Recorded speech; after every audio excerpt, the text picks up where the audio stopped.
Sa isang bansang puno ng ingay ng politika at kontrobersya, sino ang nagsasabi ng totoo?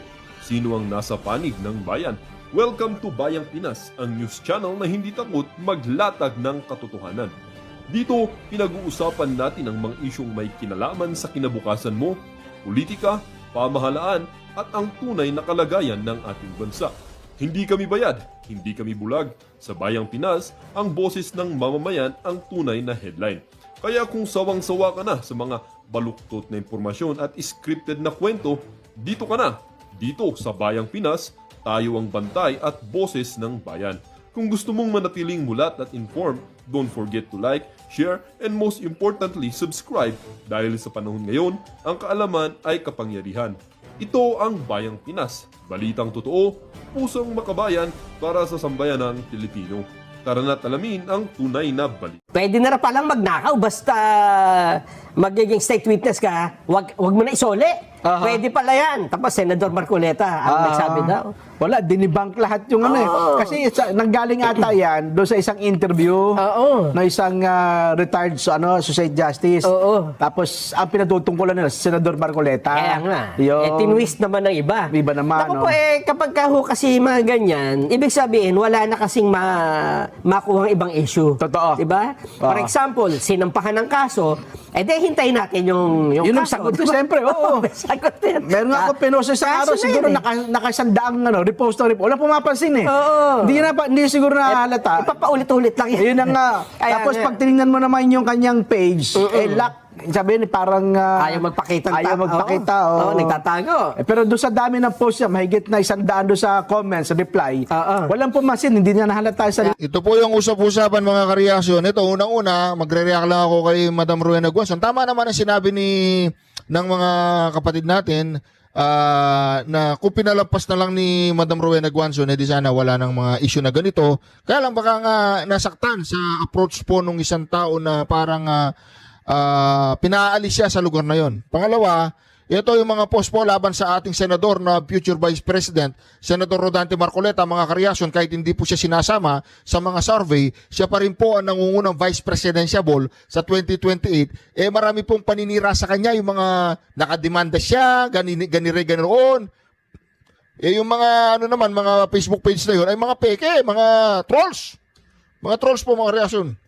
At habang nalilibang tayo dyan, ano pa yan? Natin maintindihan, no? Kung nalilibang tayo o naiinis tayo sa mga pangyayari niyan, nakikita nyo ba na siguro inyong nahalata, di ba?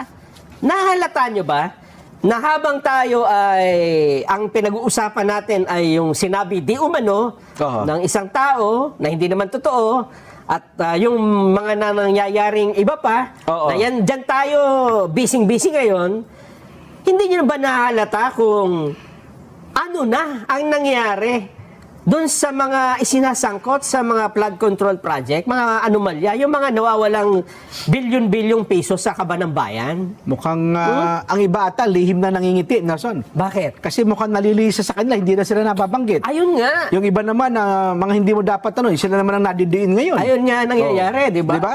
Ang malungkot, mga kababayan, matapos na masimula ng mga investigasyon, parang lumamig na kasing lamig ng Disyembre. Wow! Nako! Hindi ba? ICI. Isang beses nag-livestream, puro executive session. Na. Wala na tayong makita, wala tayong mapanood. Senate Blue Ribbon, nung naituro yung mga matataas na opisyal na posibleng may kinalaman dyan, biglang nawala. Nako po! Biglang nahinto rin, di ba? Oo nga, no? Kasi matatanda mo, 2 beses na putol to eh. Nung mag-testigo ang mag-asawang Diskaya, naituro yung mga kung paano nangyayari, di ba? Totoo. Biglang nagpalitan ng liderato ng Senado. Yan. Pinalitan ng Senate Blue Ribbon Committee Chairmanship. Bago na naman. At nung nag-iimbestiga na dito, diretso na eh. At may lumitaw na isang Orly Gutierrez, retired ano ba siya, Marine? Master Sergeant. At nagtuturo rin ng mga ganito pong ginagawa. Matutumbok na eh. Hinto na naman. ganon, di ba? Oo. Bakit ganon? Hindi ba tayo wala ba kayo nahalata tungkol sa mga pangyayaring yan? Parang bigla, ano nangyari? Teka lang. Upo tayo, upo muna. Tingnan natin ang drawing board, ganun nangyari. Nako. Ganun ang nangyari. At ang nangyari ngayon, iba po ang pinag-uusapan natin. Iba yung umuubos ng oras sa social media. Dapat mahalata natin lahat ito. Ipihit natin siguro sa dapat na direction na pupuntahan niya, no? Kasi marami na naglilihis na. So, at saka isa pa, meron pa isang tumahimik. Oo. Napansin mo ba? Sino? Isang linggo nang wala si Saldi ngayon. Saldi ko? Oo. Ay, hindi. Siyempre. Ano, nagtotono ba? Nagtotono? Nag-negotiation, di ba? Na ano na ba yung passport? Cancel Wala, na? walang bago. Wala pang video. Ganon? Hindi ba yan ang usapan daw? Ay, hindi nga rin tinanggap yung kanyang bait, di ba? Yung kanyang blackmail, sabi? Yun ang sabi. Oo. Pero ano bang nangyayari? Na-cancel na ba yung passport? Hindi, tapos mahimik din siya, no? Yun lang naman hihingi. Huwag mong cancelhin ang passport, walang video. Wala. Ay, hindi pa cancel yung passport. Wala pang video. Ganon? Ay, sinasabi natin, di ba? Parang nalusutan niya. Ay, nga, no? Oo. So, ano pa mga tumahimik ngayon? Ano? Marami. Pati lagay ng panahon, tumahimik din. Oo. Sabi mo kasi kayo na, medyo nasisiphayo ka sa mga pangyayari at nagpapalitan ng kung ano-ano. Ayun nga. Tapos ang lumulutang na ngayon ay kung sino-sino na mga kakasuhan na nawala yung mga dating mga itinuturo. Yung mga binabanggit na pangalan, ano? Bakit nagkaganon? Napunta na, tapos ang iba nagsasalita, parang mga showbiz reporter. Bakit showbiz? Kasi marami sila ngayong mga blind item. Aba. Meron anyang si ganito, Ba? na may letter R ang pangalan. May mga clue? Oo, tapos may letter F ang apelido. Malakas magbigay ng tip. Sino kaya yan? Nabasa ko rin yan eh. Ganun ba? Hindi, kaya nga makikita mo dyan, iba na yung lumulutang eh, di ba? Oo. Bakit ang lumulutang ngayon ay yung chicks ng senador? Kung sino man yan, ano? Sino man yan? Oo nga. Bakit gano'n? Kasi nga may, sa tingin ko lang ha, parang gusto nga ilihis yung ano, habang may... Nililigaw na po yung nagte-trending ngayon, yung senador daw ay nagbibigay ng 250,000 na tip. At yung senador daw mayroong letter T, tsaka letter R, tsaka letter F. Yung letter R sa pangalan at letter F sa apelido, baka Robin Fadilla. Di ba? Baka Robin Fadilla, o di ba? O di ba? O Senador Rato de la Rosa, o di ba? Fela Rosa. Mabubuhay na bago o malulutang na bagong pag-uusapan, de safe yung mga ina-investigahan. Siyempre, naman. Sabi nila, kung nagtatagumpay yung diversionary tactics natin. Ang bago nga ngayon, yung mga Duterte na naman dyan eh. Yung mga isyong luma pa rin. Oo nga. Di ba? At tapos, bubuhayin daw yung impeachment next year. Ayun pa. Anyway, ang isang mainit na issue ngayon, magiging laman din ng ating Vox Populi Nelson, ito nga yung sinasabi ko, na para bagang blind item ng showbiz news. Kasi meron ng showbiz reporter yan. Ayaw ko naman paniwalang showbiz reporter. Kasi pagka showbiz reporter, laging nasa parlor yan eh. Pagka nandun ka sa parlor, makakakuha ka ng mga... Hindi barberya. Kasi yung barberya, mga matitipon. Makakakuha ng mga impormasyon. A1 information. Dito naman sa parlor, ay ano to? Mga blind item ang makikita mo papakinggan dito. Ano ba sabi niyang showbiz reporter na yan?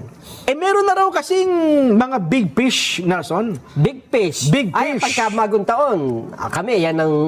Pupunta kami ng Commonwealth Market, yan, abangan ko yan. Yung bagsak Ay, pa lang. kasi yung lapu-lapu malaki. Ay, naku, the best. Yan lang, okay na yan. Wala na iba. Sweet and sour yan. Tapos, I-steam mo, no? Big Kaya, fish. yung steam lapu-lapu, nalagyan mo ng mayonnaise. Kahit nga kung halimbawa, medyo nagtitipid ka, kahit yung tilapia ang malaki. Ayun, yung karpa. Pwede yung karpa. Big fish pa yan. Yan ba ang binabanggit ng showbiz reporter? Pero hindi ito may kinalaman sa literal na pagkain, kundi big fish sa likod ng flood control scam. Ay, ano sinasabi natin? Big fish. Ang galing ng showbiz reporter. So, nag-ano na siya doon, ha? Nagbanggit na siya eh. Hindi na yung issue nung Mga artista? At para sa kanyang big fish na ito, ay isa daw senador. Wow! At ang katunayan na ito ay isang senador, sapagkat siya'y sumulat sa Senate President para wag itong bigyan ng travel authority, Nelson. Ha? Wag bibigyan ng travel authority kung sino man ang senador na ito. Sapagkat para sa kanya ay ito ang big fish Aba. sa likod ng flood control scam. Pagka flood control scam at binanggit mo ang big fish niyan dyan, hindi yung kumukuha ka lang ng kickback. Kasi Hindi. kung kukuha ka lang ng kickback, Oho. hindi ka big fish. Hindi ikaw nagmamando. Parang, Wala, nakinabang ka lang doon. binibigyan ka lang ng ano. Oo. Ang big fish sa flood control, kasi may pondo yan, Oo. ayun ito, pondo dyan, ha? Ito dyan. Ganito yun. ang ilalagay dyan. Yung nagdidistribute Yun ng nagmamando. Ayun ang totoo, tama ka doon. Kasi yung sasabihin, kausapin mo, halimbawa, ha? Halimbawa, totoo yung senador na yan. Kausapin mo yung senador na yan, ilalagay natin yung project. Oho. Ganito, kickback niya. Oho. Siyang nag-uutos ng... Siya nagpaplano talaga, no? Oo, siyang nagdi-distribute ng cake, di ba? So so ibig sabihin mo, parang co-conspirator lang 'yon. Oo, Hindi yun ano talagang lang yun? hindi yun ang big fish.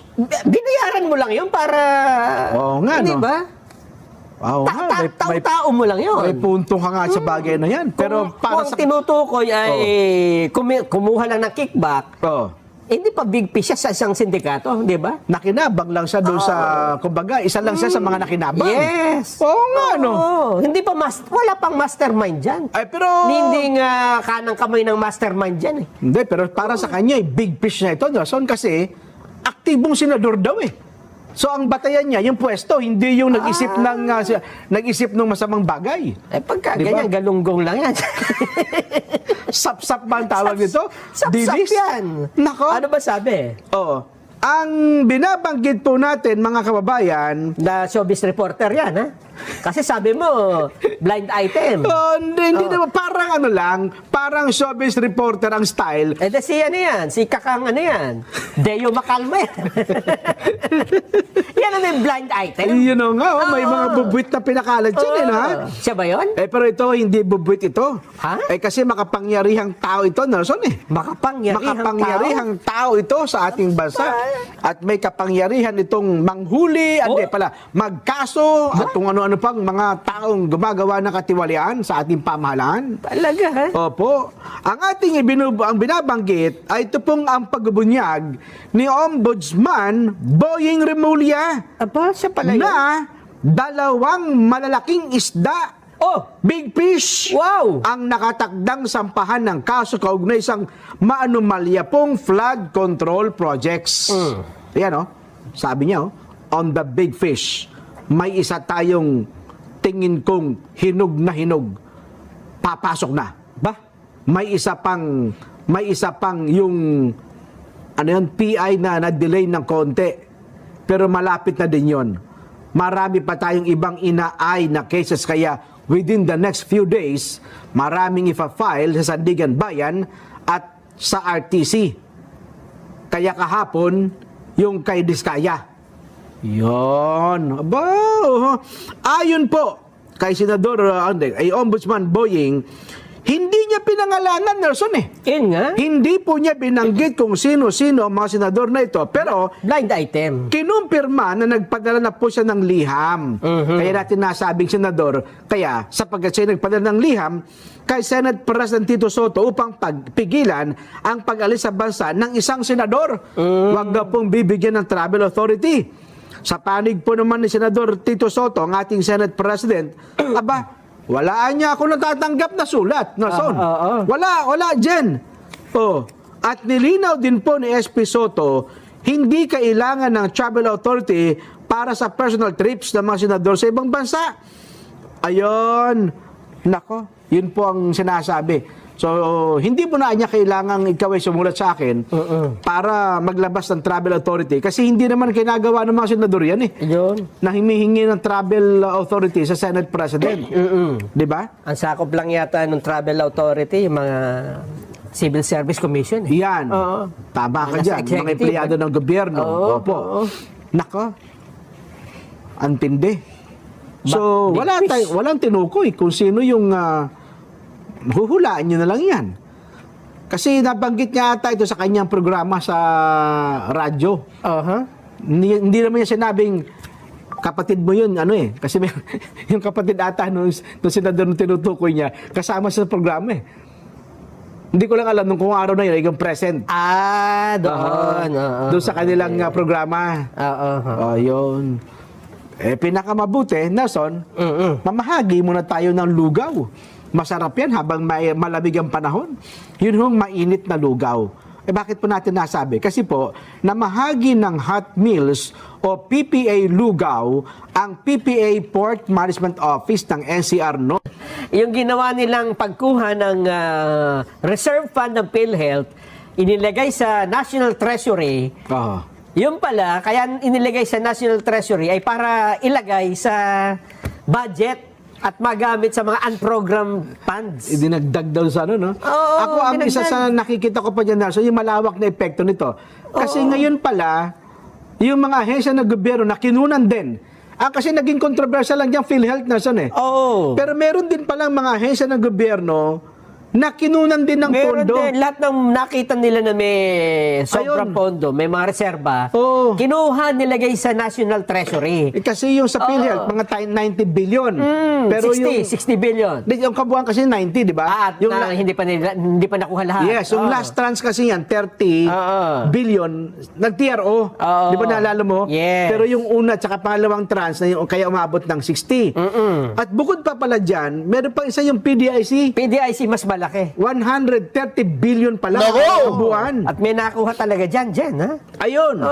At yun pala ngayon, ang PDIC, ay pwede rin palang magprotesta ngayon. Ba't teka lang, ibalik nyo rin sa amin yan. Kasi pareho lang ng batayang ginamit. Yun na nga. Yung yun na ginawa nga. nilang provision sa doon sa GAA, General Appropriations Act, nilagyan nila doon na pwedeng gamitin yung mga pondo na yan. Yun na nga rin po ako sa yun ang magiging problema. Ngayon, ang nabanggit ko kayo ng umaga, pwede bang gano'n na lamang? Kasi di ba nung Friday, nakikinig ako sa inyo, sabi ni San Marcoleta, parang gano'n lang kadali. Pag sinabing bawi, ibig sabihin, andun lang ba yun? Intact ba yung pera na yun? Hindi. Wala Di ba? doon, Jen. Sa National Treasury? Kasi ginamit nga nila sa nakaraang budget eh. Ayun na Sa nga, yun na nga. 2024 budget, ang ginawa nila, National Treasury, hindi naman nila hinayaan doon eh. Merong mga unprogrammed funds, di ba? Ang motibo, kaya kinuha yung mga pondo na yan, ay para mailagay sa unprogrammed funds. Ayun. Na hindi nila pwedeng magawa ng direktahan. Kung diba? kukunin mo sa PhilHealth, PDIC, kinuha, direkta, dinala sa program, bawal na yun. Ilalagay mo muna sa National Treasury. Tapos ilalagay mo dun sa sa batas, ang pondo rito ay mangbumula sa National Treasury. And then meron ang laman yung di ba? Kasi hindi po pwedeng pondohan kung walang pera yung National yung Treasury. kaha eh. Yun na nga. Pero ngayon, ang tanong dyan, pinababalik. Kinakukuha yung 60 billion. May available fund ba lagi ang National Treasury? Baka siyempre, lagi may pera ang National Treasury. Pero Siyempre wala. Kasi kinuha. Kaya nga nila nilagay doon kasi wala na nga laman eh. So, kinuha na sila PhilHealth, di ba? Nilagay sa Treasury. From Treasury, nilagay sa budget. Ginasto sa mga unprogrammed funds. Nako. Ala na yun. Pati yung 130 billion ng PDIC. At meron pa atang ibang mga Marami pa kumikitang iba. ahensya ng gobyerno. Ngayon, ang balak nila, Jen, para maibalik yan, merong GAA na ngayon, 2026, di ba? Ilalagay nila doon sa GAA, dagdag na pondo ng PhilHealth, yung 60 billion. Hindi. Bakit ganun ang dapat babawiin eh. Technically, hindi, di ba? Hindi additional funds yun. Ito nga, saan mo kukunin ngayon yan, di ba? Yung 60 billion, saan mo kukunin? Yun na nga. Ako yun nga ang point ko kung saan, sabi mo na, di ba yung particular na pera na galing sa PhilHealth, ginastos. Halimbawa, 10 piso, para madaling kwentahin. 10 piso, kung sinabi ng sa Supreme Court, balik yung 10 piso na yan, ganun ba kadali na para makuha agad natin yung pera na yun at ibabalik sa PhilHealth? Nagastos na nga eh. So wala kang pagkukunan talaga. So ibig sabihin mga karyasyo, kung unconstitutional at illegal ang pagkakakuha po ng pera ng PhilHealth at ng PDIC, ay pwede pong ipakulong itong si Ralph Recto, sino man ang kailangang ipakulong, si Bongbong Marcos, sino man. Kailangan silang managot sa batas Bawal, ginawa nila, unconstitutional, illegal. Pwedeng malversation ba yan o graft and corruption? Ganon? Oo. At ba't ang National Treasury ba, wala ng pera ngayon? Kaya nga nila nilalagay. Kaya sila ba sila nangunguha Kaya na ng sila pera? nangunguha Ganon? para mabuo yung trilyong budget. Sino na ba ang ating National Treasurer ngayon? Di ba? Hindi ba yung... Hindi na nga, hindi nga nababalita. Pakicheck nyo nga, sino bang National Treasurer? Siguro dapat magpaliwanag yan, ano? Meron pa bang laman ang ating kaha, ang National ang tagapag-ingat ng yaman ng bansa? Una, di ba, nagbenta ng ginto. Yun, oo. Dapat meron pa rin pera doon. Kasi nga, napagbenta ng ginto, wrong timing daw eh. Ang problema yata, Jen, nagbenta ng ginto. Saan mapupunta yung pinagbilhan? Sa National Treasury din. May makukuha na naman, lalagay sa program funds, di ba? Talaga Yan ang problema natin. Ganun ba talaga yun? Kasi kung walang laman ng National Treasury, wala kang unprogrammed funds, wala kang available na pondo eh. Hindi, pero siyempre, di ba, ang ating pambansang budget, lagi tayo may mga reserve fund di ba? Di ba, ang ating gold reserve. Hindi mo nang basta ubusin niya kasi yung pera mo, magiging perang hapon yan eh. Oo. Kung wala kang reserbang ginto. Ayan nga yung nakakabahala, Jen. Nung lumitaw ang mga nakawan na ito sa pondo, nagkaroon ngayon ng isipan na kaya naman pala kinukuha yung mga pondo sa iba't ibang departamento. Inilalagay doon para pag inilagay dito, may sapat yung makukuha unprogrammed eh. Parang nakupo lahat ng unprogrammed fund ng ano. Tapos ang unprogrammed na yun, nakadeploy sa mga mababatas natin kung sino bahala na kayo dyan. Ano? Totoo. Ba? Teka lang. Antindi, saan nga natin? Ayun pala, ang current treasurer ng Pilipinas ngayon ay si Ma'am Sharon. Si Ma'am Sharon pala. Kaya lang wala naman siya. Nakabantay lang yan dyan. Sharon P. Almanza, appointed in March 2024, at siya po ang taga-overseas ng Bureau of Treasury. Yes. So, bantay lang sila. Bantay lang siya dyan. Kung ano kunin nila, pero hindi isa nila yan pwede- sa mga sangay ng gobyerno, Nelson, na may pinakamataas na, pinakamalaking sweldo, ha? Ano ba? Yung National Treasury. Pera binabantayan eh. Basta lahat ng may kaukulan sa pera, mataas ang sweldo. Hindi Bangko siguro. Sentral ng Pilipinas, di ba? Hindi, siguro ang pinakamaganda niyan, na nakikinig naman lagi sa atin ng mga taga-PCO. Siguro, imbitahan ng Malacanang press corps si National Treasurer Sharon Albanza. At sabihin niya siguro, ito po, ang pera ng ating bansa ngayon. Ano ito nangyari pa. sa kaha? Ayun. Meron pa bang sinsilyo? Kahit barya ang kaban ng bayan natin ngayon? At kung wala, kasi ang sabi, by next year, Nelson, mapipilitan na naman tayong mangutang. Uutang na naman. Uutang tayo.